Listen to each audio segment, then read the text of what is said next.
ocurre cuando hay que revisar cada una de las comunas y las medidas que se están tomando los días miércoles es un poco más prolongada, disculpen el atraso.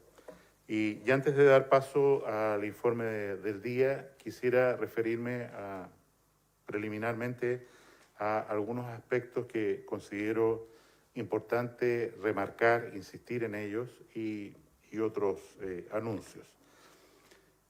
Lo primero que quiero repetir es que desde hace 2-3 días atrás hemos hecho un cambio metodológico en la forma en que generamos este informe a la ciudadanía todos los días respecto a la marcha, la evolución de la infección por coronavirus, la enfermedad COVID-19 en nuestro país. Y básicamente los dos elementos fundamentales de este cambio de definición tienen que ver con la consideración, y insisto en esto, que lo que estamos haciendo es un informe epidemiológico de salud pública para tomar decisiones o para ver cómo marchan ciertas acciones que afectan a una comunidad entera. Esto que entregamos todos los días no es un parte clínico, no es un informe de cuál es el estado de cada uno de los pacientes que ha sido afectado por una infección por coronavirus. Y en este contexto, los dos cambios metodológicos fundamentales son, en primer lugar, cómo y por qué contabilizamos los casos activos. Un caso activo es una persona que tiene la capacidad de contagiar a otro y por lo tanto produce preocupación respecto al control de la epidemia desde que inicia los síntomas o, en el caso que no tenga síntomas, desde que se hace el examen de PCR y este resulta positivo. Esto implica, en ningún caso, que uno debe entender que una persona que ha completado una cuarentena de 14 días se debe entender como que está sana. Muchos de estos pacientes completan esta cuarentena incluso estando en el hospital y conectados a un ventilador mecánico.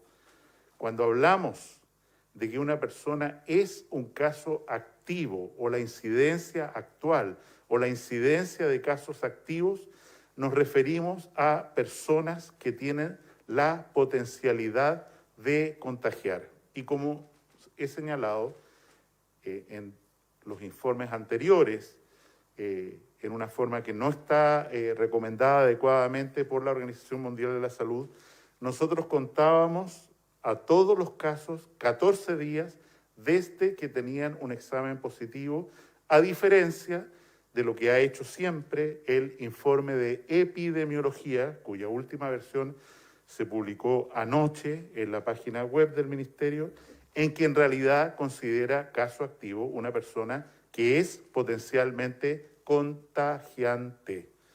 Y por lo tanto, tener una comunidad 10 casos activos o 100 casos activos produce una diferencia respecto a cuál es el manejo o qué es lo que se debe hacer en esa comunidad, porque sabemos que esa persona, caso activo, tiene una capacidad de 1,36, contagiar a 1,36 personas y por lo tanto difundir la infección.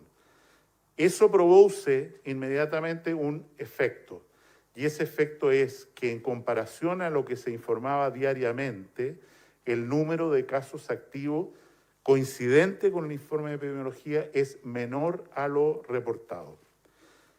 La segunda definición que se ha tomado también, como se recuerda, es incluir como casos fallecidos por o asociados a coronavirus a todas aquellas personas que tienen un certificado de función donde aparece el término COVID, independiente que no tengamos constancia de un resultado positivo que esté pendiente del resultado de una PCR tomada. esto produce un efecto contrario al anterior, en el sentido de que normalmente durante un tiempo vamos a informar más casos fallecidos asociados a COVID de los que teníamos antes. Estas personas han fallecido, desgraciadamente, y lo que se hace es cambiar su clasificación de una muerte por una causa indeterminada o que el resultado está pendiente todavía del PCR, como hacíamos antes, que no los informamos, sino que ahora, de acuerdo al lineamiento de la Organización Mundial de la Salud, se informa. Para ejemplificarlo, en la cifra que se va a dar de hoy de fallecidos, hay 33 personas incluidas adicionalmente a la forma en que reportábamos esto antes, 33 personas que van a sumar a la lista o al número de fallecidos que se va a dar a conocer hoy día. Segundo punto, trazabilidad. Es evidente que en la región metropolitana en particular, menos en el resto del país, pero el nivel de trazabilidad, de seguimiento de los casos y sus contactos que tenemos no es suficiente. Tenemos una trazabilidad solo del 60% y para ser satisfactoria, en el sentido de que somos capaces de identificar casos activos y a sus contactos y tener claramente una política de aislamiento que impida que estas personas contagien a otros, debería darse o sería más segura, funcionaría mejor con una trazabilidad que superara el 80%. Y es por eso que se ha tomado la decisión de encargar a la atención primaria de salud, que ya desarrolla muchas funciones vinculadas con el COVID, como atención domiciliaria, como entrega de medicamentos, como la mitad de los exámenes que se hacen para detectar coronavirus se hacen en la atención primaria, pero vamos a dar un paso más. Y este paso más es encargarle a la atención primaria de salud, dependiente de los municipios, el seguimiento activo de los casos y sus contactos y generar las alertas apropiadas para tener un aislamiento más efectivo. Más seguimiento, más aislamiento, sobre todo lo que hemos llamado residencias sanitarias.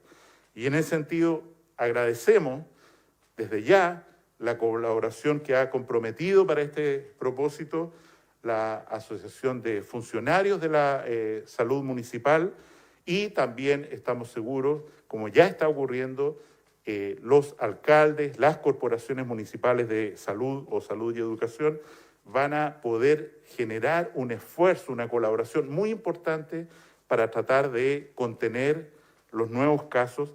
Muy particularmente estamos hablando, por supuesto, de la región metropolitana, de la región de Valparaíso y de la región de Tarapacá, como los primeros lugares en los cuales vamos a entregar a la atención primaria de salud, insisto, la trazabilidad, el seguimiento de los casos y el buen manejo del aislamiento.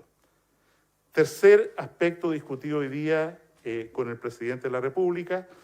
El presidente nos ha instruido a que la contribución que hace salud a las residencias de adulto mayor se extienda también a centros de salud que hoy día no tenemos, el EAM, de carácter privado, y también a hogares de ancianos, centros de adulto mayor informales.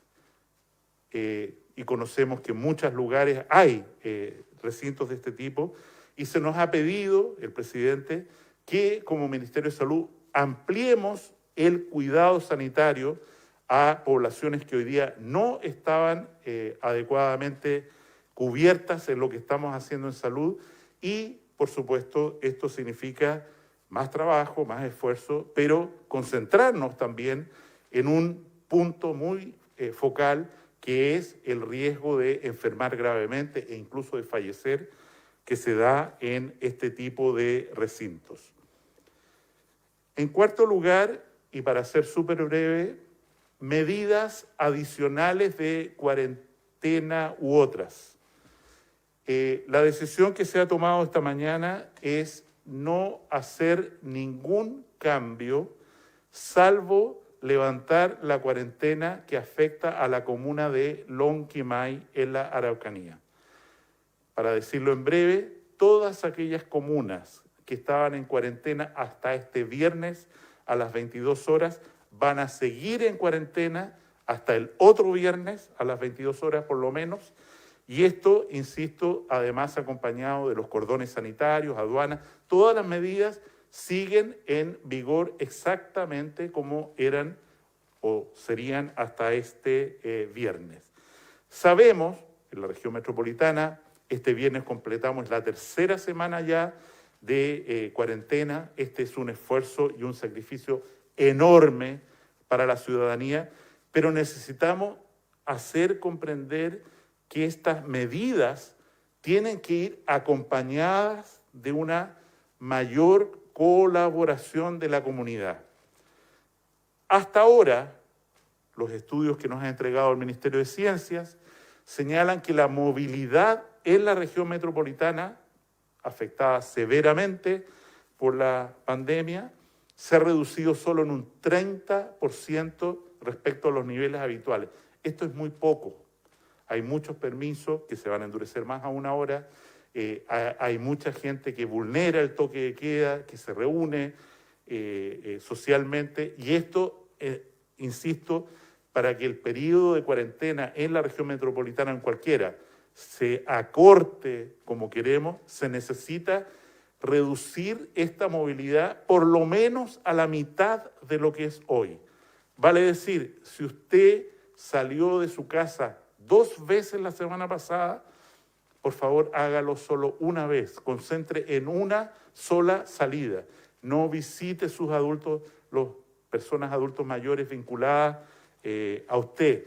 Tenemos que hacer un esfuerzo extraordinario para que esta tendencia, que ciertamente estamos observando en la mayoría de las comunas que están en cuarentena, con la excepción de Iquique y Alto Hospicio, efectivamente cumpla su función, que nunca es inmediata, cumpla su función y podamos, insisto, salir de esta cuarentena.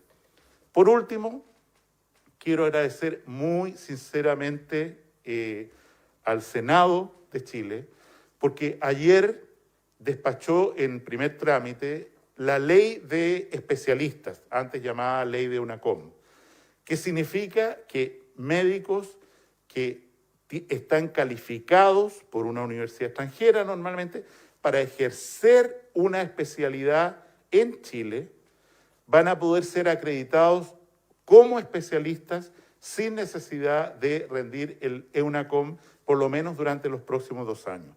Y esto tiene, agradeciendo, insisto, a esta votación del Senado, que fue prácticamente unánime. Unánime había sido la Comisión de Salud del Senado. Produce una posibilidad de reclutar rápidamente a una cantidad significativa de especialistas con los que hoy día no contamos, porque hasta ahora, en mérito de la alerta sanitaria, podían ejercer solo como médicos generales en condiciones que muchas de estas personas están extraordinariamente calificados como anestesistas, cardiólogos, intensivistas, médicos de urgencia, que es evidente, es nuestra mayor necesidad dentro del periodo de pandemia que sabemos se va a alargar, a lo mejor mucho más de 1 año, hasta por lo menos que se encuentre una vacuna que resuelva definitivamente esta pandemia del año 2020. Sin decir más, dejo con ustedes a los subsecretarios que van a continuar con el informe del día.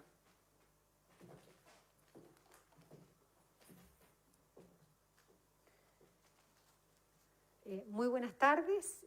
Con respecto a la situación mundial, no me voy a referir particularmente. La situación mundial ha seguido creciendo, el número de personas contagiadas, sigue la pandemia siendo una situación crítica, principalmente en la región de las Américas, donde Estados Unidos y los países de Latinoamérica está golpeando fuertemente.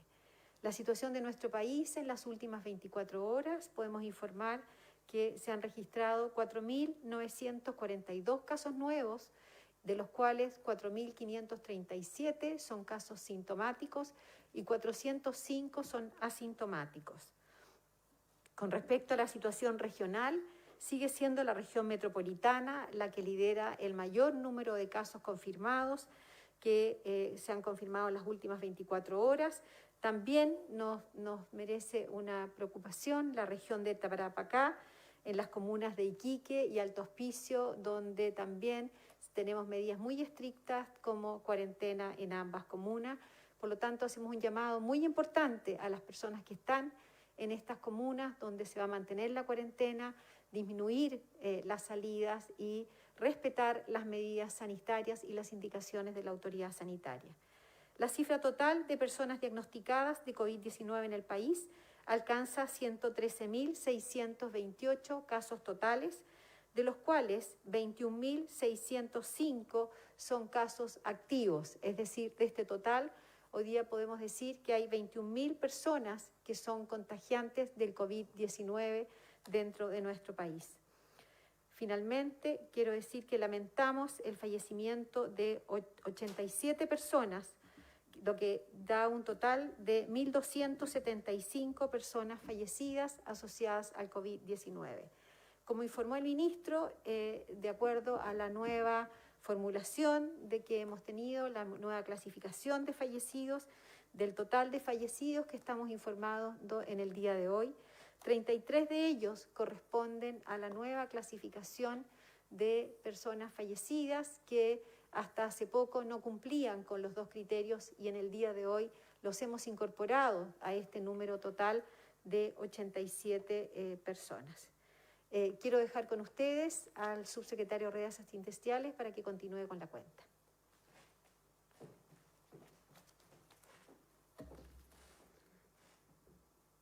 Buenas tardes.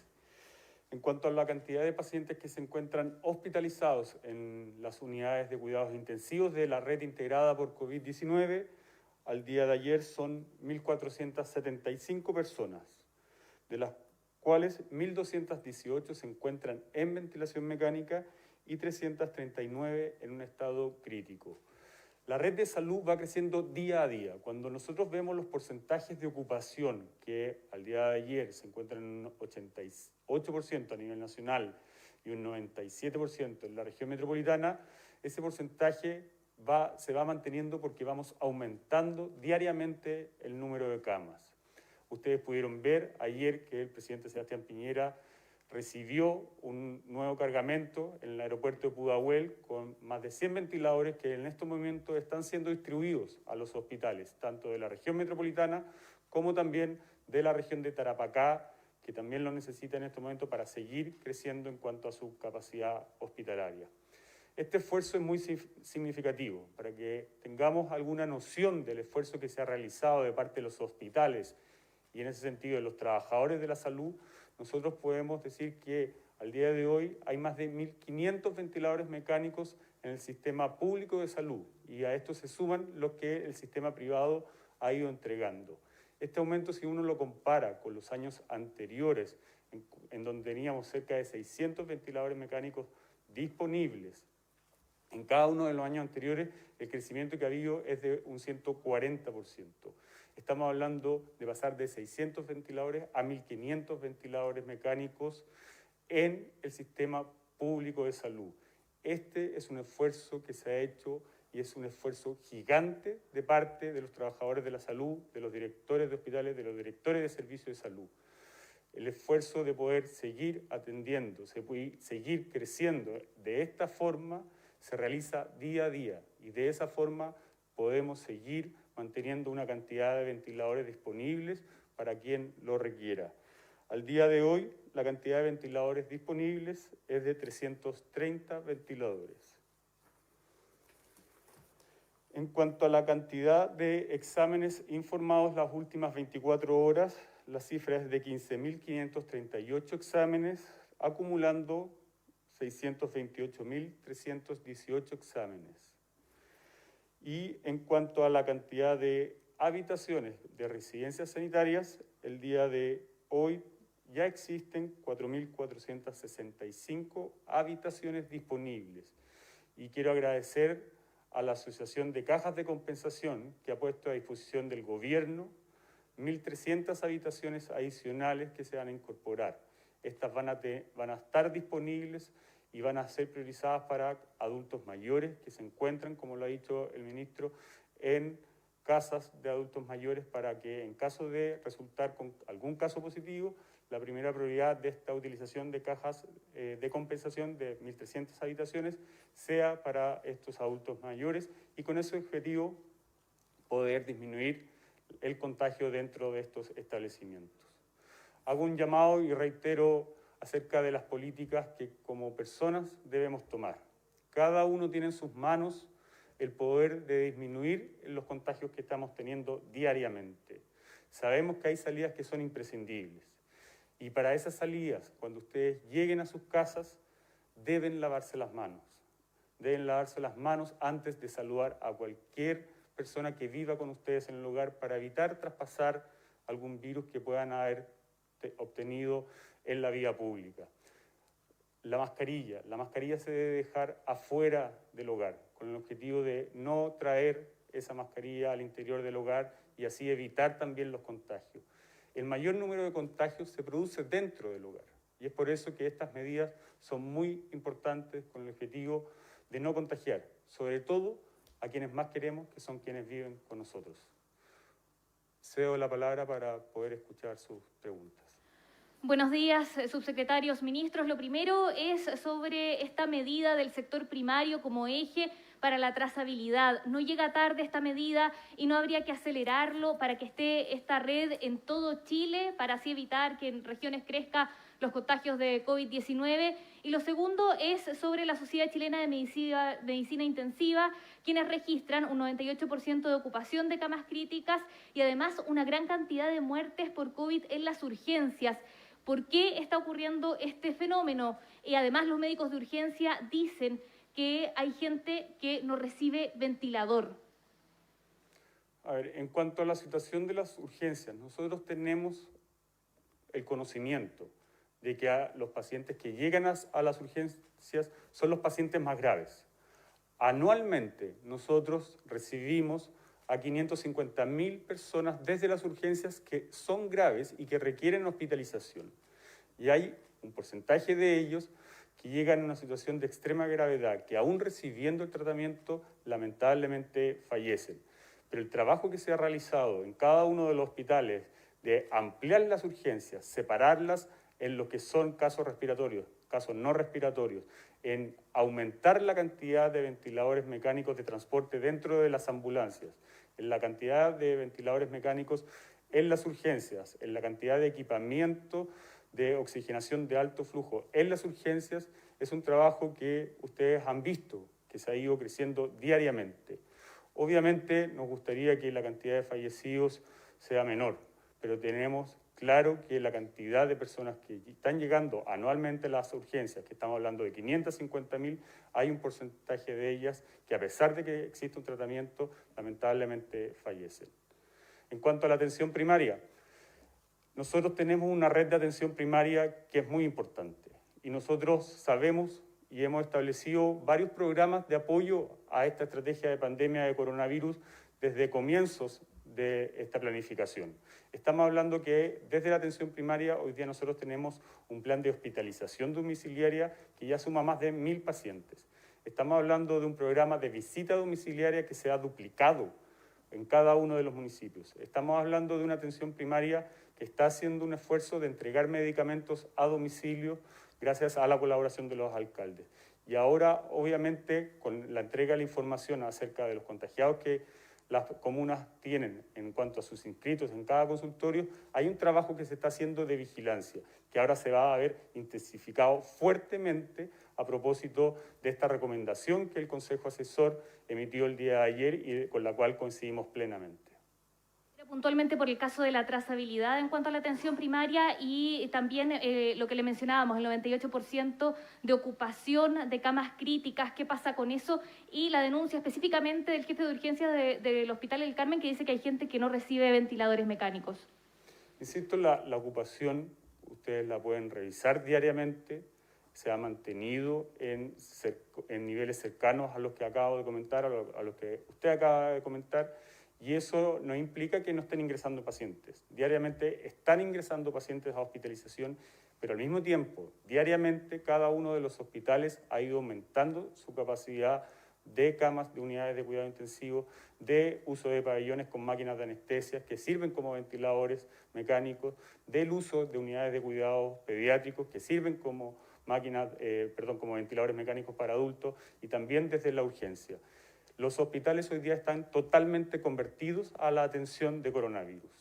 Y eso va a seguir sucediendo en la medida que vayamos recibiendo los nuevos ventiladores. Como acabo de mencionar, ayer, aparte de los 100 ventiladores que recibió el presidente Sebastián Piñera, se entregaron 400 equipos de oxigenación de alto flujo. Y estos están siendo repartidos. Y precisamente son en las urgencias en donde más se utilizan estos equipamientos para evitar una intubación dependiendo de la gravedad de cada uno de los pacientes. Cada vez más los intensivistas o los urgenciólogos nos están solicitando cánulas de alto flujo para evitar una ventilación mecánica. Y es por eso que hemos tomado esta decisión y el día de ayer se recibieron 400 equipos de oxigenación de alto flujo. Muy buenos días. Queríamos profundizarnos, estamos obviamente aprendiendo, sobre todo con estos nuevos criterios hoy publicados en el Diario Oficial. El gobierno ha dicho que se ha preparado desde enero para un peor escenario, y eso es tener simultáneamente 100.000 personas contagiadas, que ya las superamos, y 100.000 casos activos. El día lunes estábamos críticamente ya más cerca de eso, porque ustedes habían informado de 59.100 pacientes que podían seguir contagiando. Entiendo que ahora se homologa, ¿verdad?, al informe epidemiológico, pero la baja es muy grande porque es más de la mitad. Ahora se reportan 21.325 ayer, por ejemplo. Hoy es similar a esa cifra de los casos activos. ¿Por qué tuvieron que pasar 22 informes epidemiológicos para tomar esa decisión? Y también cómo responden a que este cambio, por ejemplo, en el criterio de fallecidos es parcial el que se está haciendo, ya que la OMS lo que recomienda es, por ejemplo, en casos, sumar casos clínicamente compatibles o en caso probable, pero no sujeto a un test PCR. Cedo la palabra.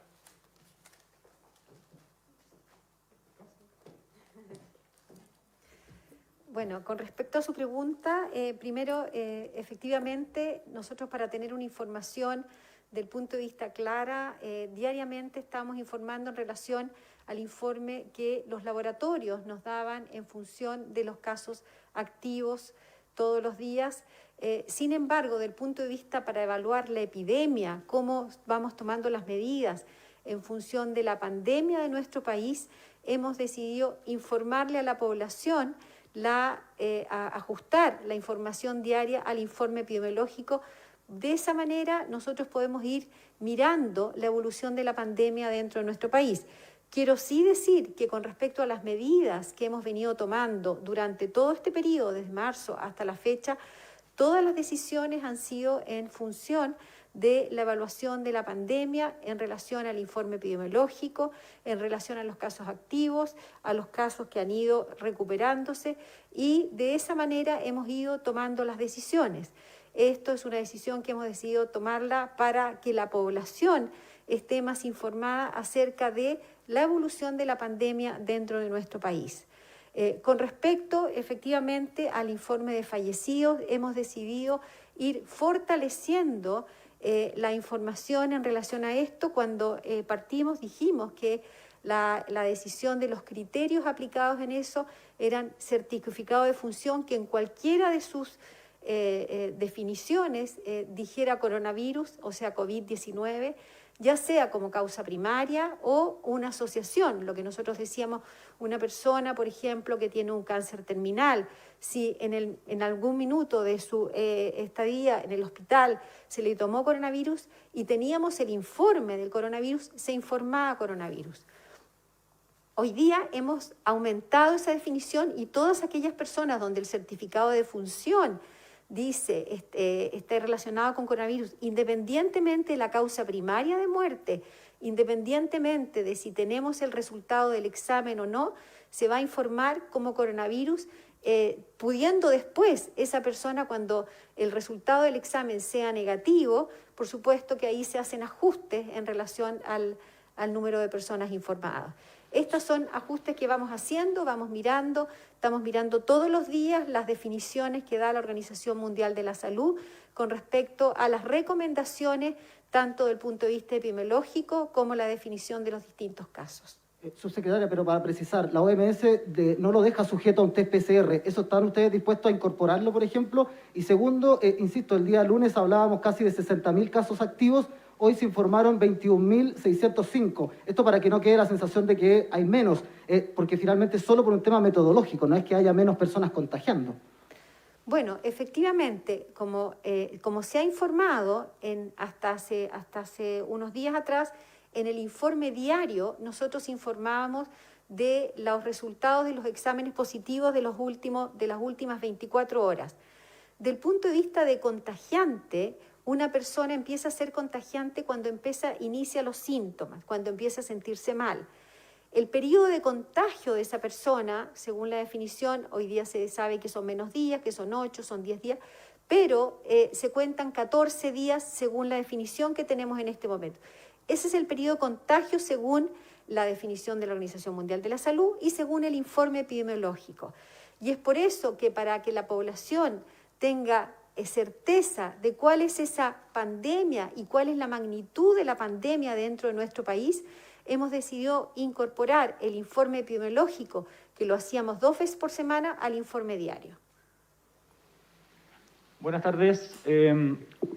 Preguntarle al ministro ayer usted decía respecto de la duración del aislamiento para los contactos estrechos y esto que se agregó en un nuevo decreto el sábado pasado, el 30 de mayo, del test PCR como mecanismo para interrumpir o descartar la enfermedad e interrumpir esta cuarentena. Usted, ministro, decía ayer que durante la tarde se iban a reunir con el Consejo Asesor para evaluar esta medida. Quería preguntarle primero cómo les fue con esa reunión, si se llegó a alguna definición al respecto y si es que considerando que hasta ahora todos los actores expertos, Consejo Asesor, OMS, Colegio Médico, Sociedad de Infectología, etcétera, han dicho que en el fondo no corresponde acortar con el PCR negativo esta medida, si es que se está evaluando quitar este decreto y actualizarlo sin tener este punto de los PCR negativos. Preguntarle por eso a usted, ministro, y aprovechar también el tema para preguntarle al subsecretario Zúñiga. Se ha especulado mucho sobre su contacto estrecho, su vuelta al trabajo. Preguntarle si efectivamente tuvo un contacto estrecho o no, porque el ministro decía que él, que era más crítico, no lo consideraba así. Usted, a través de su Twitter, dijo que sí había sido así, que iba a iniciar un aislamiento. Entonces, si es que podemos aclarar eso, por favor. Dejo con ustedes al señor ministro.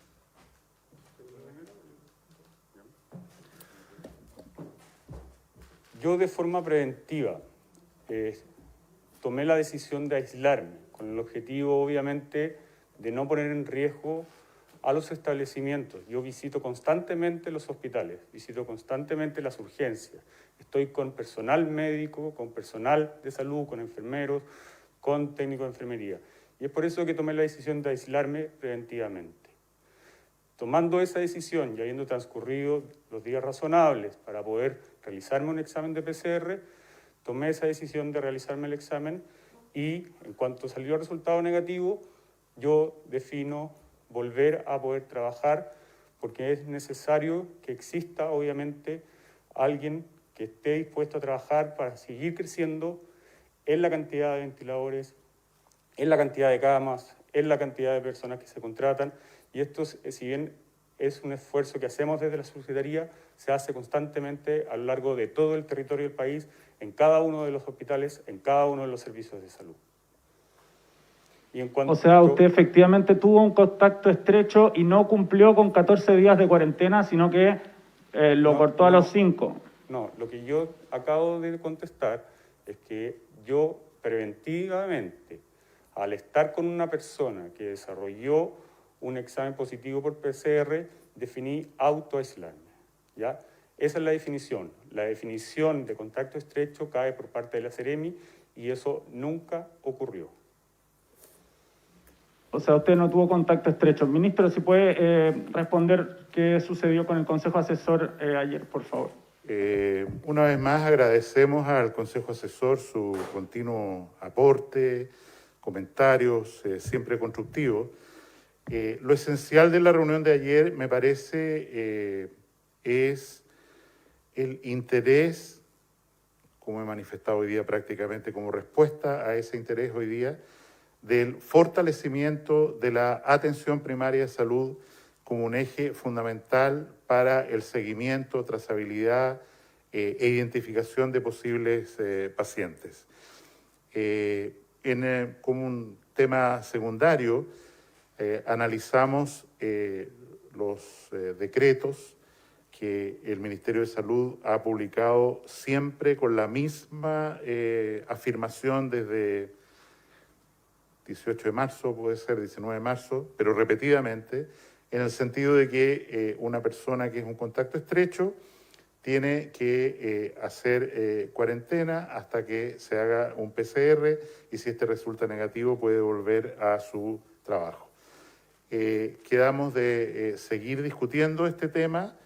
Nosotros hemos decidido como Ministerio ponerlo también en espera hasta una mayor claridad, definición de riesgo, de probabilidad de contagio en la medida que los días de enfermedad pasan, porque la posibilidad de contagio cae dramáticamente después del 8º día, como el mismo Consejo ha señalado.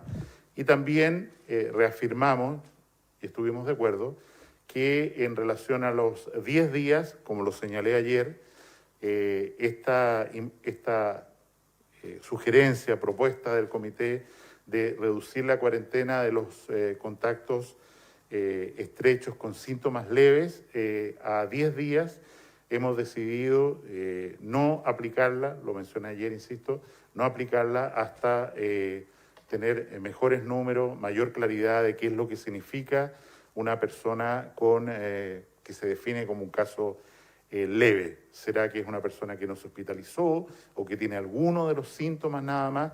Y en eso estamos trabajando para mayor precisión, reiterando lo que indicó ayer el presidente de la República, que en cualquier caso, si en el futuro se adoptara esta conducta, la cuarentena y por lo tanto el permiso, el subsidio de incapacidad laboral, licencia médica, no podría ser menor a 11 días para que no se produzca la carencia de cobertura de los 3 primeros días, que sí ocurre con las licencias que se prolongan 10 días o menos. Disculpe, ministro, me llama la atención. Usted reitera que esto es algo que ha estado desde siempre en los decretos. El lunes evitó también responder esta pregunta 2 veces diciendo lo mismo, que estaba ya en los decretos. Pero hemos revisado los decretos, los hemos visto todos, y en ninguno está esta indicación para los contactos estrechos que sí se agrega en este nuevo decreto del 30 de mayo. Le puedo citar textual el decreto, en la resolución exenta 341, por ejemplo, del 13 de mayo, que dice: dispóngase que las personas que hayan estado en contacto estrecho con una persona diagnosticada con COVID deben cumplir con medidas de aislamiento por 14 días. Y no dice nada respecto de un PCR. Esto se agrega así en la resolución 403 del 30 de mayo, en donde, aparte de decir que esta persona diagnosticada con COVID debe cumplir con medidas de aislamiento por 14 días, se agrega el o hasta que se haya descartado la enfermedad. Ministro, ¿hay dudas al respecto? Porque sí, fue la misma semana en que volvió el secretario Zúñiga, fue la misma semana en que volvieron también ministros de Estado que estaban en confinamiento preventivo. Usted decía que eso no generó cuestionamientos, pero sí generó cuestionamientos en su momento porque no se estaba respetando esta indicación que también era la de la Seremi, que incluso entrega una licencia médica por contacto estrecho. Entonces, ¿por qué aparece en este decreto eso? Y si puede decir cuál es la resolución de la que habla usted, en la que sí aparece esto desde antes. Yo, si usted me permite, me envía su mail. Yo le envío un resumen de todos los decretos en que esto figura desde la fecha que señalo, en la que se dice casi textualmente, voy a tratar de recordar, la persona mantendrá cuarentena por 14 días o hasta que se haya hecho un PCR que resulte negativo. Creo que lo dice textual, pero yo lo ofrezco en mérito de la transparencia. Si usted deja su mail por ahí, yo le envío personalmente este documento para que usted lo revise. Ministro, ¿qué va a pasar con la cuarentena con la región de Valparaíso? ¿Cuáles fueron los criterios para que no se determinara en este lugar esta medida que ha generado sobre todo diferencias al interior del gobierno? Y también sobre el tema que señala el Colegio Químico Farmacéutico, que pone en alerta el agotamiento de los fármacos esenciales para el tratamiento con pacientes de COVID. ¿Y qué pasa también con las filas largas que se han generado en la toma del PCR? Son varias preguntas a la vez, pero yendo en orden, las definiciones que se toman respecto a cuarentenas, cordones sanitarios, cualquier medida, ¿no es cierto?, asociada a este manejo, se hacen en un comité de crisis que se reúne todos los días a las 8 de la mañana, que preside Su Excelencia don Sebastián Piñera, y donde todas las personas dan antecedentes, Ministerio de Ciencia, Ministerio Interior, la vocera, el Ministerio de Salud, etcétera, y se toma una definición colegiada. Evidentemente, ¿no es cierto?, las personas pueden tener opiniones diferentes, pero al final se llega a una decisión validada por lo demás, por supuesto, como corresponde, por quien tiene la labor fundamental, que es presidir este comité y presidir al país. En ese contexto, obviamente, parte de la demora se debe a un análisis muy cuidadoso de la región de Valparaíso y también de la ciudad de Arica, donde tenemos algunas señales de preocupación. Tenemos una capacidad hospitalaria que necesita ser fortalecida, y en ese contexto la decisión que se tomó en la reunión de hoy día, sujeta a revisión el próximo domingo, es no declarar cuarentena en la región de Valparaíso por el momento, y sí fortalecer enormemente, como está ocurriendo, el aislamiento efectivo en residencias sanitarias de los casos y sus contactos, donde efectivamente Valparaíso, San Antonio están siendo bastante modélicos. De hecho, la subsecretaria va allá ahora para acentuar, acelerar esta tramitación. Respecto a los medicamentos críticos o necesarios para manejar COVID, he recibido la información del director de Senabast esta mañana.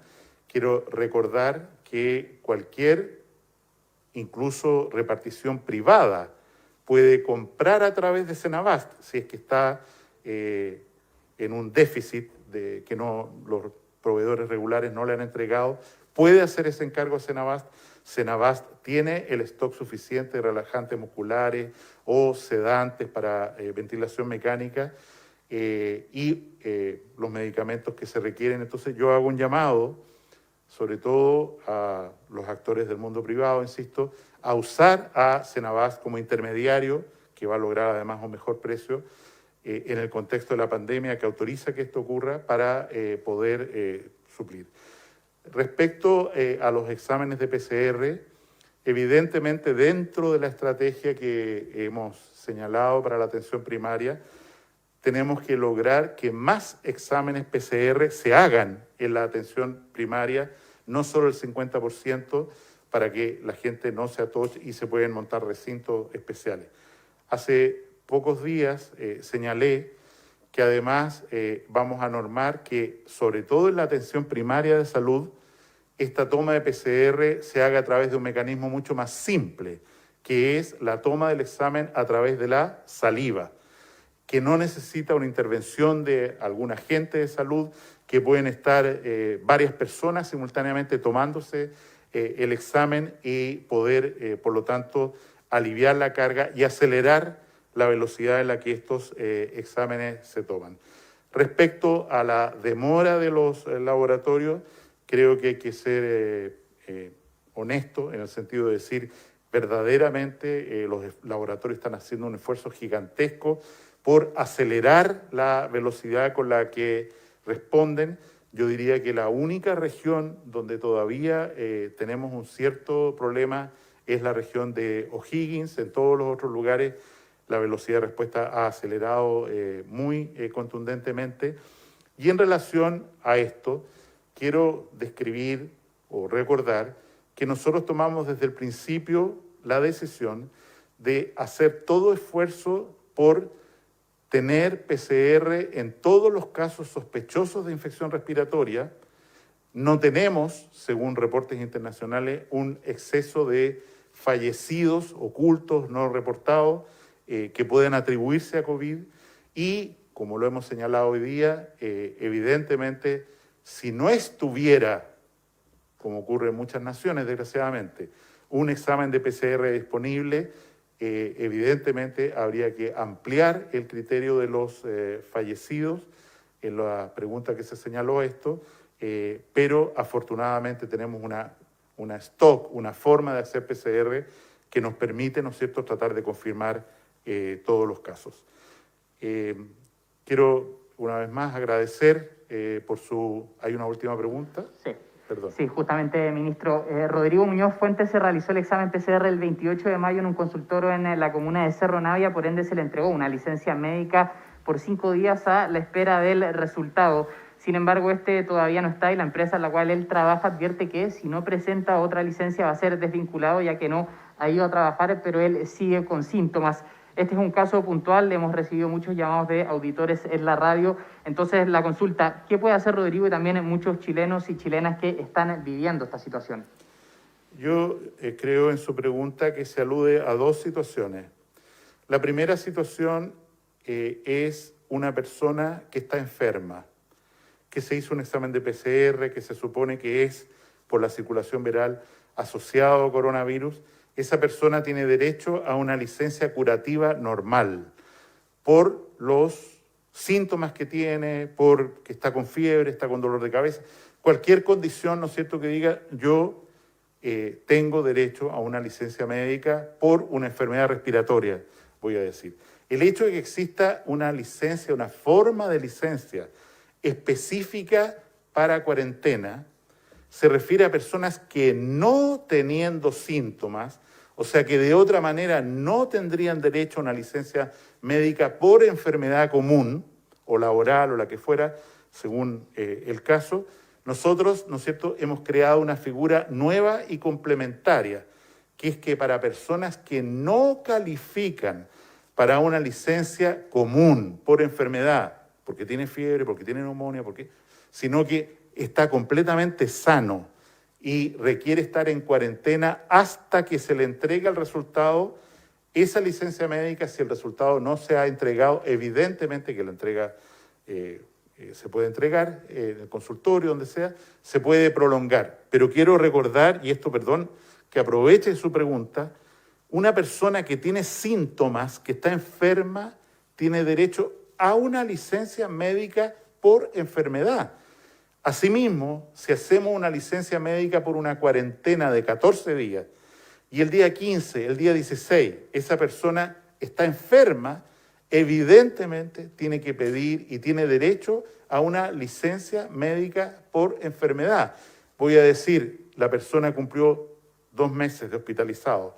Los primeros 15 días estaban cubiertos por una licencia de cuarentena, el resto, y tiene que exigirse y tiene que pedirse, es una licencia médica por enfermedad corriente.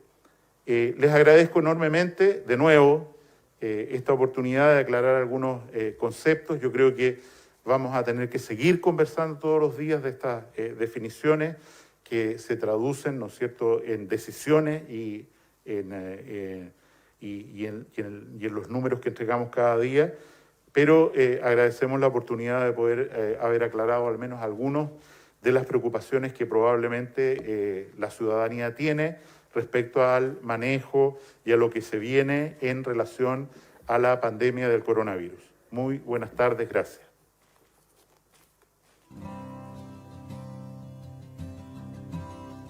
Transmitió el Gobierno de Chile. Agradecemos a los canales de televisión y radioemisoras que integraron esta red voluntaria.